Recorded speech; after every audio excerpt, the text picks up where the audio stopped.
வணக்கம் and welcome to yummy spicy Tamil kitchen.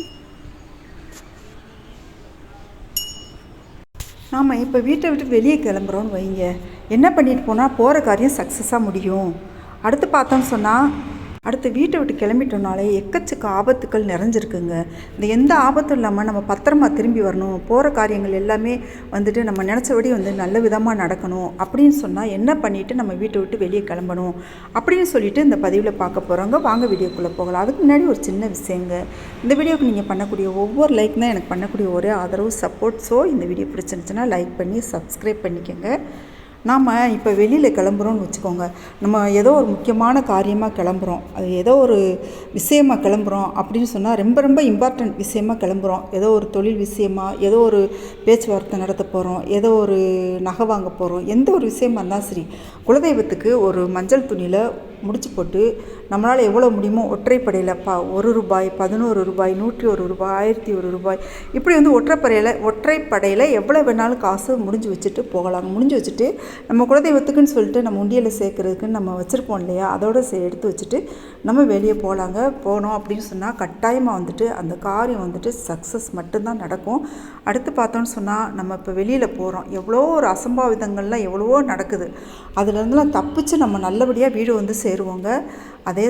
அதே சமயத்தில் வீட்டில் அம்மா இருந்தாங்க, அப்பா இருந்தாங்க அப்படின்னு சொன்னால் அவங்களும் கட்டாயம் சொல்லிட்டு தான் நம்ம போகணும். வீட்டில் பெரியவங்க இருக்காங்க, தாத்தா பாட்டி இருக்காங்க அப்படின்னு சொன்னால் நம்ம எந்த ஒரு விஷயமா இருந்தாலும் சரி அவங்க தூங்கிட்டு இருக்காங்க, நான் வெளியில் கிளம்ப தூங்கிட்டு இருக்காங்க அப்படின்னு சொன்னால் அது அப்போ சொல்லிட்டு போகணுன்னு சொல்கிறீங்களா அப்படின்னா அது பிரச்சனை கிடையாதுங்க. அவங்க இப்போ ஒரு ஹாலில் உட்காந்துருக்காங்க, ஒரு சிலர் பார்த்துருக்கேன், நானே பார்த்துருக்கேன், பெரியவங்க இருந்தாங்கன்னா மதிக்கவே மாட்டாங்க, அப்படியே அவங்க வாட்டுக்கு போயிடுவாங்க, சொல்லக்கூட மாட்டாங்க.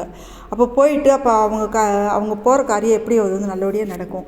வீட்டில் பெரியவங்க ஹாலில் உட்காந்துருக்காங்க, இல்லை நம்ம கண் படுற இடத்துல இருக்காங்க அப்படின்னு சொன்னால் இந்த அம்மா அப்பாவாக இருந்தாலும் சரி, தாத்தா பாட்டியாக இருந்தாலும் சரி, அவங்கக்கிட்ட சொல்லிட்டு போகிறது ரொம்ப நல்லதுங்க.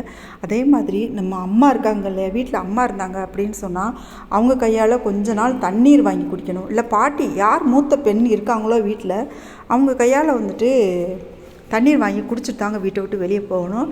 அப்புறம் எங்கள் வீட்டில் எங்கள் அம்மா பாட்டி இல்லைங்க, நாங்கள் மட்டும்தாங்க இருக்கோம் அப்படின்னு நீங்கள் சொல்கிறீங்களா, உங்கள் மனைவி இருப்பாங்க இல்லையா, அவங்க கையால் தண்ணீர் வாங்கி குடிச்சிட்டு போகலாம். உங்களோட பெண் குழந்தை கையால் தண்ணீர் வாங்கி குடிச்சிட்டு போகலாம். இந்த மாதிரி செஞ்சுட்டு போனீங்க அப்படின்னு சொன்னாக்க உட்காந்து தான் குடிக்கணும். போகிற போக்கில் நின்றுட்டு குடிச்சிட்டு அப்படியே போய்கிட்டு இருக்கக்கூடாது. உட்காந்து அவங்ககிட்ட தண்ணீர் வாங்கி குடிச்சிட்டு இன்முகத்தோடு நான் போயிட்டு வரேன். எவ்வளோ பிரச்சனைகளாக இருக்கலாம், எவ்வளோ உங்களுக்கும் உங்கள் குடும்பத்துக்கும் இடையில் எவ்வளோ கஷ்டங்கள் துயரங்கள் எல்லாம் இருக்கலாம். ஆனாலும் பாருங்கள், நீங்கள் வெளியில் ஒரு காரியமாக போகும்போது சொல்லிட்டு போகிறதா ரொம்ப நல்லது. அதே மாதிரி உங்களோட தாய் தந்தை உங்களுக்கு இல்லைன்னு வச்சுங்க, தாத்தா பாட்டி இல்லைன்னு வச்சுக்கோங்க, அவங்களோட ஃபோட்டோ மாட்டியிருப்பீங்க இல்லையா, அந்த ஃபோட்டோவை பார்த்து வணங்கிட்டு நீங்கள் வெளியில் போனீங்க அப்படின்னு சொன்னால் நீங்கள் போகிற காரியம் கட்டாயம் சக்ஸஸாக முடியுங்க. சக்ஸஸாக முடிகிறது மட்டும் இல்லை, உங்கள் வாழ்க்கையே நல்லா உயர் நிலைக்கு போகிறதுக்கு ஒரு அடிப்படை விஷயமாகவும் அமையும். அடுத்து பார்த்தோம் அப்படின்னு சொன்னால் எப்போவுமே பாருங்களேன், நம்ம அம்மாவை மட்டும் ஒரு சிலர் பார்ப்பாங்க, எல்லாருக்கும் மரியாதை கொடுப்பாங்க, போய் பார்க்குற இடத்துலலாம் எல்லோரும் மரியாதையாக பேசுவாங்க, அவ்வளவு இதாக நடந்துக்குவாங்க. ஆனால் அம்மாவை மட்டும் பார்த்தா எரிஞ்சு விடுவாங்க, திட்டிக்கிட்டே இருப்பாங்க பாருங்களேன்.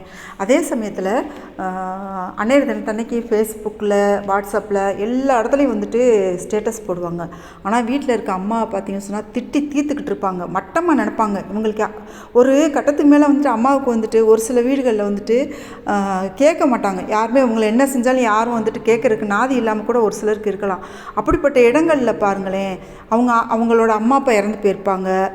அதாவது ஒரு குறிப்பிட்ட வயசுக்கு மேலே பெண்களுக்கு அவங்களுக்கு யாரும், அதாவது உரிமையோடு தட்டி கேட்குறதுக்கு ஆள் இல்லாமல் இருக்காங்கன்னு வச்சுக்கோங்க. அப்போ இந்த பசங்க என்ன செஞ்சுக்கிறாங்க, ஒரு சில வீடுகளில் நான் பார்த்துருக்கேன், எல்லாரையும் சொல்லலைங்க, அப்படியே எடுத்தறிஞ்சு பேசுகிறது, அம்மாவை எது செஞ்சாலும் குறை சொல்கிறது, திட்டிக்கிட்டே இருக்கிறது. அப்போ அவங்க ஒரு சொட்டு கண்ணீர் விட்டாங்கன்னா கூட நீங்கள் வாழ்க்கையில் நீங்கள் எத்தனை கோயிலுக்கு போனாலும் சரி, எவ்வளோ விஷயங்கள் பண்ணாலும் சரி, நீங்கள் வாழ்க்கையில் முன்னேறி வரவே முடியாதுங்க. அதனால் பாருங்கள், முடிஞ்ச வரைக்கும் உங்கள் தாயாரை திட்டுறதை வழக்கமாக வச்சுக்காதீங்க. எப்படிப்பட்ட ஒரு சூழ்நிலை வந்தாலும் சரி, அவங்களே உங்களுக்கு பிடிக்காத ஒரு விஷயத்தையே செய்கிறாங்கன்னு வச்சுக்கோங்க, ஒரு சமையலே வச்சுக்கோங்க, இது உங்களுக்கு பிடிக்காது ஆனால் மற்றவங்களுக்கு பிடிக்கும், ஆனால் அதை செஞ்சு வச்சுட்டாங்கன்னு வச்சுக்கோங்க, அப்போ அவங்கள கூப்பிட்டு உட்கார வச்சு பொறுமையாக சொல்லுங்கள், அதுக்குன்னு திட்டாதீங்க. அப்படி நீங்கள் சொல்லக்கூடிய பட்சத்தில் அவங்க உங்களுக்குன்னே வேறு ஏதாச்சும் ஒரு ரெசிபி கூட செஞ்சு வச்சுருக்கலாம். இது நிறைய பேரோட வீடுகளில் நடக்குது, அதனால தான் அதை சொல்கிறேன் பாருங்கள். அந்த மாதிரி தாயார் ஒரு சில கண்ணீர் விட்டாலே நீங்கள் எவ்வளோ பெரிய விஷயத்துக்கு போனாலும் சரி, நீங்கள் வந்துட்டு கீழே வந்துடுவீங்க. எவ்வளோ வசதியாக இருக்கீங்க, எவ்வளோ பெரிய பதவியில் இருக்கீங்கனாலும் சரி, ஒரு சொட்டு கண்ணீர் பெற்ற தாயை வந்துட்டு விடவே விடக்கூடாதுங்க. அப்புறம் பார்த்தோம் அப்படின்னு சொன்னால், நம்ம வீட்டை விட்டு வெளியே கிளம்பும்போது உங்களுக்கு இஷ்ட தெய்வம்னு ஒருத்தங்க இருப்பாங்க. கண்டிப்பாக வந்துட்டு உங்களுக்கு பிடிச்ச தெய்வம், ரொம்ப ரொம்ப பிடிச்ச தெய்வம், எதுக்கு ஒன்று நாள் உங்களுக்கு அந்த தெய்வம் தான் மனசில் வரும். அதுக்கு முன்னாடி வந்துட்டு விநாயகர், அவர் வந்து எல்லாருக்குமே நம்மளுக்கு வந்துட்டு முழு முதற் கடவுளாக இருக்கக்கூடிய ஒரு விநாயகர் மனசில் வேண்டிக்கோங்க. எப்போவுமே என்னங்க ஒவ்வொரு வாட்டியும் இது மாதிரி செஞ்சுக்கிட்டே இருக்க முடியுமா எங்களால் சொல்லி எரிச்சல் படாதீங்க.